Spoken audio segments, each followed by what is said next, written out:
How is it going, everyone? And thanks to Xbox, Platinum Games, and Team Ninja, Ninja Gaiden is making a big comeback, and we are just over a week away from the release of Ninja Gaiden 4. And in this video, I want to highlight some of the key information that you should know before you drop your $70 on the game, or you buy the Deluxe Edition, which will be $90. We'll go over all the contents of the Deluxe Edition, and there is a major expansion that will be tied to the Deluxe Edition. Some people are saying it's cut content. However you want to take it, we'll highlight all of that information. We'll go over some of the general info, and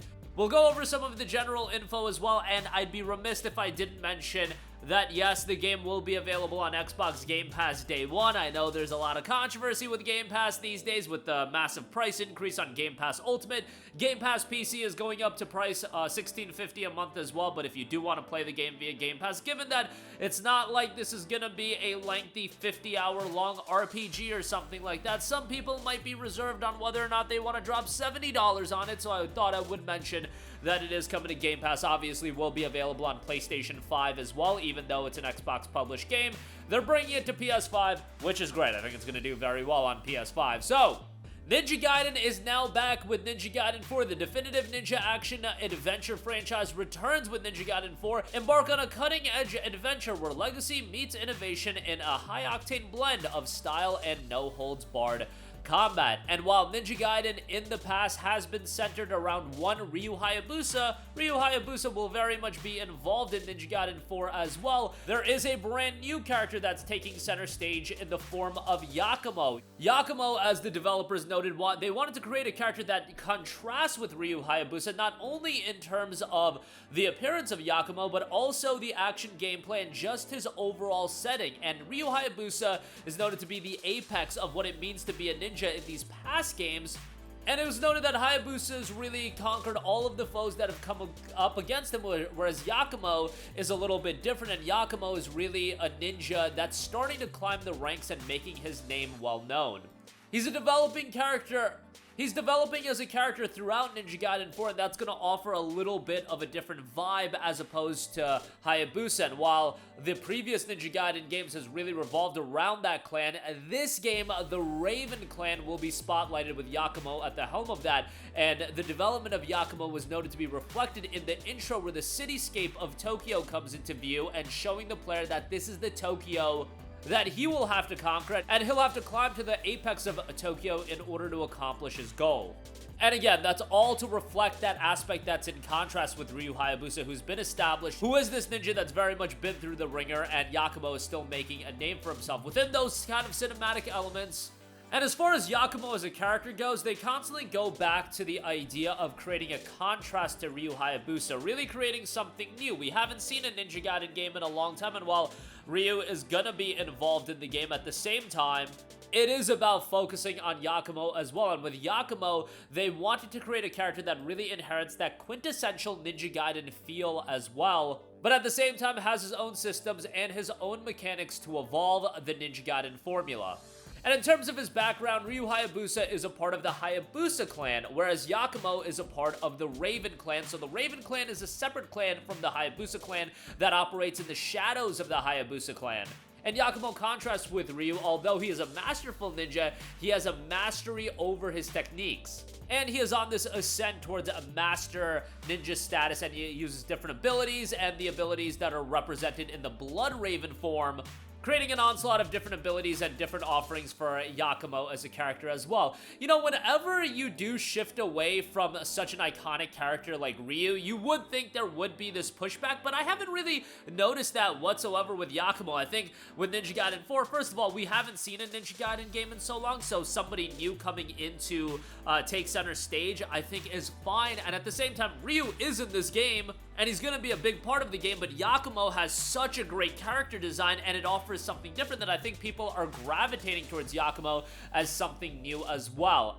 The game also notes experience a return to the intense high-speed combat that established Ninja Gaiden as a premier action game series and prepare for a legacy reborn with a captivating style for a new generation of players. While the hack-and-slash combat of Ninja Gaiden has been around for so long now, it is evolving more so than ever before. Ninja Gaiden 4 fuses Team Ninja's tempered combat philosophy with the stylish, dynamic action gameplay of Platinum Games. You're taking the style and finesse of Platinum Games, but also the combat philosophy of Team Ninja. You're baking it together, and what you end up with is an incredibly visually stylish combat system that rewards precision and strategy. Use Bloodbind ninjutsu to transform your weapons and unleash devastation upon your enemies. Alongside legacy techniques like the Azuna Drop and Flying Swallow, the legendary Ryu Hayabusa also returns, and he's gonna be playable. You'll have a variety of different tools to master with him as well, and with a customizable user experience, Ninja Gaiden 4 will push action game veterans to their limits while allowing newcomers to enjoy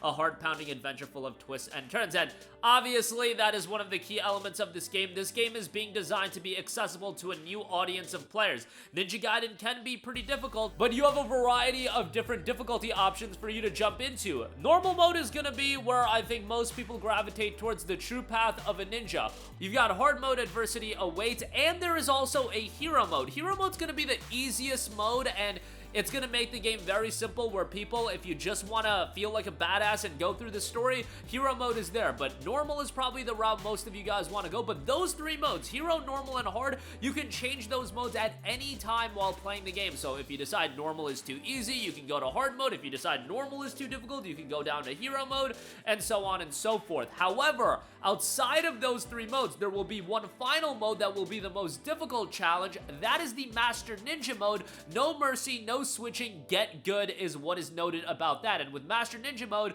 you cannot switch the mode. Once you lock into Master Ninja mode, that's it. You are locked into that, so that is going to be for those of you that are looking for the steepest challenge possible. The game continues and ancient enemy returns. An endless reign of miasma hangs over a near-future Tokyo. In the wake of an ancient enemy's resurrection, the fate of the city lies in the hands of young ninja prodigy Yakamo. Fighting his way through cybernetic ninja soldiers and otherworldly creatures, Yakamo must reconcile a destiny he shares with the legendary Ryu Hayabusa himself and free Tokyo from the ancient curse that brought the city to its knees. Narratively, it does look to be a gripping new story that is going to introduce this brand new character. Excited to see how Yakumo's story parlays with Ryu as well. And there's going to be a lot to get into as far as that's concerned. Now, what's interesting about the gameplay and the progression of the game is they really tried to find that balance of introducing new players to various techniques throughout the game, but at the same time, offering the tried and true Ninja Gaiden abilities right out the gate. So the progression is done in a way where you're gonna be able to get those abilities that have been a core pillar of Ninja Gaiden fairly early on, and the cost of getting them is going to be fairly low. We're talking again the Azuna Drop, the Flying Swallow, but that's also going to introduce it to a new player as far as getting those systems, and you will have a training mode that you'll be able to access, and it's all about getting newer players or even existing players. If you haven't played Ninja Gaiden in a while and you want to brush it up, you'll be able to access that training mode whenever you're playing the game and try out new combos and try out new abilities. So I really appreciate how they've gone above and beyond as far as making this such an accessible experience. In a gaming world where it is all about get good, it's all about, oh, you're bad at games, and it's so many difficult Souls-like action games, I really do appreciate games going the extra mile where they do offer a variety of different difficulty settings, and they're doing a lot in their power to welcome newer players in. It's just something that I, as somebody older and washed up at this point, and maybe my gaming ability isn't as good as everyone else's, that I do appreciate, and they're offering a lot of that with Ninja Gaiden. Before I wrap up this video, I do want to go over the PC system requirements, and then we'll go over both editions of the game, pre-order bonuses, and everything like that. System requirements for Ninja Gaiden 4 are incredibly tame, and I would imagine it's going to be able to run on the Steam Deck and other PC gaming platforms no problem. Intel Core i5 8400 or an AMD Ryzen 5 3400, 16 gigs of RAM, a GTX 1060 or an RX 590. Recommended you're looking at an i5 10400 or a Ryzen 5 3600, 16 gigs of RAM, an RTX 2060 or a Radeon RX 5700 XT. They do note 100 gigabytes of storage space. Now, for minimum requirements, that is for 1080p at 30 FPS, and that's with FSR, quality set to low, and object quality set to low as well. Recommended is for 1080p, 60 FPS, FSR, and quality set to middle, and object quality set to middle. So if you want to play the game maxed out at 4K, gonna be quite a bit more of an undertaking, to say the least. Hopefully they have more insight on the requirements. And the game is also deck verified already, so you'll be good to go on that end. Either edition of the game, that's the base game for $70 or the deluxe edition for $90, will include the pre-order bonus of the Dark Dragon Descendant Yakamo skin, and then the deluxe edition will include even more bonuses with 2 Ryu skins, a Ryu weapon skin, 2 Yakamo skins, and the Yakamo weapon skin on top of the future gameplay content, the 2 Masters expansion. That'll include new weapons for Ryu and Yakamo and post-story content as well. People are gonna look at that and be like, hey, shouldn't that be in the main game?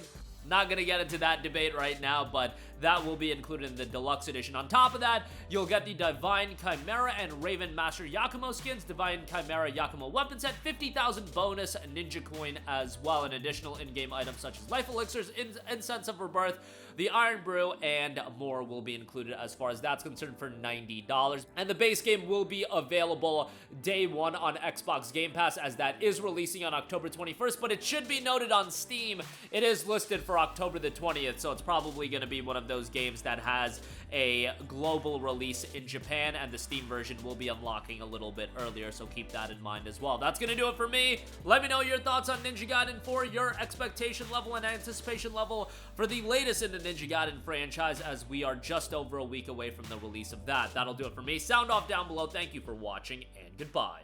Hey guys, we hope you enjoyed the video, and if you did, make sure to hit the subscribe button, and if you're already subscribed, do us a favor and hit the bell icon. This way you'll be notified whenever we post a new video. That's the best way to keep up with all of our uploads, and we usually try to upload 2 videos a day. And with the bell icon hit, you'll be notified whenever we do upload a video. As always, thanks for watching.